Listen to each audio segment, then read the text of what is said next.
Si on m'avait dit qu'un jour je mettrais une sacoche et une lumière sur mon vélo, j'aurais dit feu rouge direct. Peut-être que c'est la trentaine qui se rapproche, à deux doigts d'acheter un multiplat et qui me fait dire c'est pas très beau, mais c'est pratique. Allez, je vous emmène faire un tour d'horizon du meilleur du pire à mettre sur son vélo. Le cyclisme rime souvent avec style et on aime aller à vélo avec élégance, que ce soit au travail ou en compétition. Et pour la sortie entre amis du dimanche, c'est encore plus vrai. Pour les réseaux, on n'en parle même pas.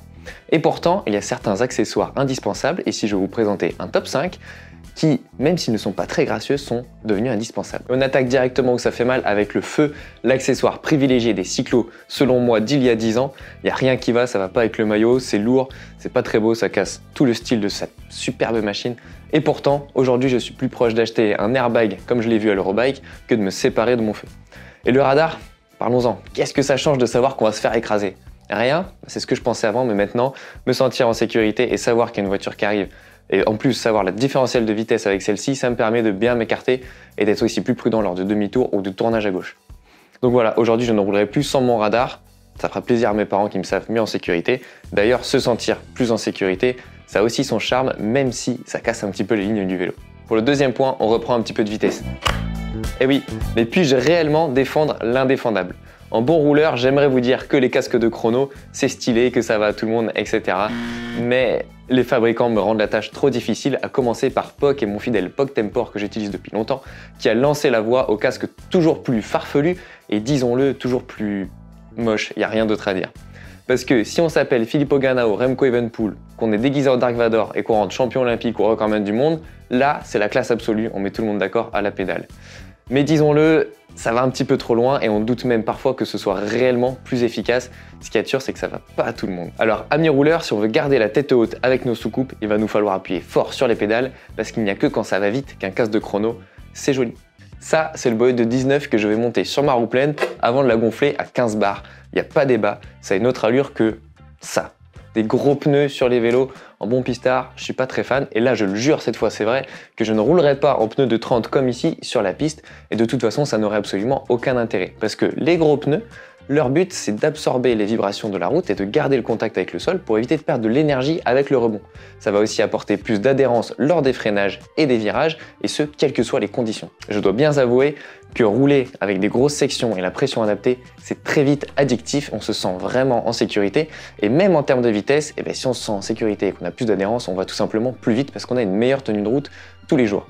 Donc on y prend très vite goût, malgré le design un petit peu particulier. Moi j'aime bien quand même les boyaux en soie comme ça. Petite astuce pour garder un petit peu d'esthétisme quand même malgré des grosses sections, ça va être d'avoir des jantes hautes et surtout larges pour que le pneu se fonde dans la masse et que ça fasse un joli système. Petite mention spéciale également au flanc beige et clair qui rajoute un petit peu de classe et ça va super bien, toujours avec des jantes hautes. Nouveau point qui nous vient plutôt du gravel cette fois-ci, c'est les cintres avec un flair, une inclinaison importante et surtout l'inclinaison des cocottes, même si l'UCI à son avis a réglementé la chose pour ne pas avoir plus de 10 degrés d'inclinaison par rapport à l'axe du cintre, les cintres eux-mêmes sont inclinés vers l'avant. Pour le gravel, ça permet d'avoir plus de confort, plus de maniabilité et aussi la place pour mettre les grosses sacoches devant, on y reviendra aux sacoches d'ailleurs. Et c'est arrivé sur la route assez vite pour contrer la règle de l'UCI et aussi pour les avantages ergonomiques que ça présente. Alors d'un point de vue esthétisme, tout le monde se fera un petit peu son avis, c'est vrai que ça a tendance à un petit peu dénaturer le vélo et on a vu des extrêmes avec des cintres très étroits et des coureurs immenses avec des tout petits cintres rentrés vers l'avant. Bon, c'est pas toujours très beau, il faut bien le dire, par contre, on a une bonne position, c'est très ergonomique, on garde un petit peu de confort et puis bon, si on va vite et que l'aérodynamisme est à son comble, c'est quand même pas mal. D'ailleurs, vous ne pourrez pas me contredire, Pogacar qui s'envole vers un titre de champion du monde posé sur ses cocottes rentrées, ça a quand même de l'allure. Alors moi je vais garder mon cintre aérodrop sur mon aérode très vers l'avant, même si ça vous fait souvent réagir dans les commentaires, laissez-moi rêver que je m'envole moi aussi vers le maillot arc-en-ciel. Pendant des années, je me suis enquiquiné à emmener dans mes poches mon KOE, mais surtout ma pompe, mes chambres à air, les démons de pneus, mais il n'y avait plus de place pour les barres, à peine pour le téléphone, et j'ai bien dû me résoudre à force de partir seul et longtemps à mettre une sacoche. Alors je l'ai mise derrière la selle, et il faut bien dire que maintenant j'ai beaucoup plus de place parce que retrouver toutes ces affaires à chaque sortie alors qu'elles sont éparpillées dans la maison, dans l'atelier, au fond d'un sac, concrètement je partais toujours, il me manquait quelque chose et nombre de fois j'ai dû du coup me résoudre à avoir de l'aide de quelqu'un ou à appeler pour qu'on vienne me chercher, donc la sacoche est quand même vraiment super pratique pour pouvoir tout mettre et libérer de la place pour les choses qu'on a besoin tout le temps, donc surtout bien à manger et aussi le kawaii. Donc je suis bien obligé de reconnaître que la sacoche, c'est quand même un vrai confort, on n'abîme plus rien, on ne perd plus rien. Encore que quand je l'enlève pour aller en course ou pour faire des photos, parce que quand même ça s'enlève, et bien c'est vrai que des fois j'ai du mal à la retrouver et au final je galère un petit peu les lundis matins quand je rentre de course.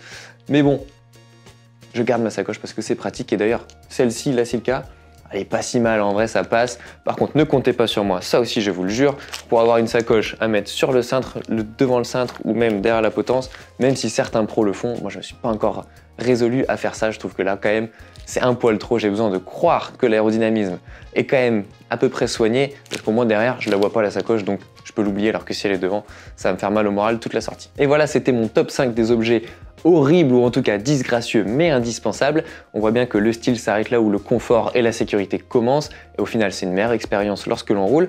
Dites-moi vous ce que vous avez comme idée ou comme objets qui vous viennent comme ça. J'aurais pu en mettre plein d'autres évidemment, je pense par exemple au garde-boue mais je considère qu'on les met pas toute l'année, de toute façon j'en ai pas. Et je pensais aussi à la mini pompe, non plus dans la poche mais accrochée au porte-bidon. Ça pour moi ça reste non parce que le reste c'est amovible. Là si on l'enlève il y a toujours le support sur le porte-bidon et c'est quand même bien dommage, donc je préfère mettre des cartouches dans la sacoche ou une mini pompe qui rentre aussi dans la dite sacoche. Je veux bien faire un sacrifice mais pas deux. Allez, à bientôt sur GCN en français.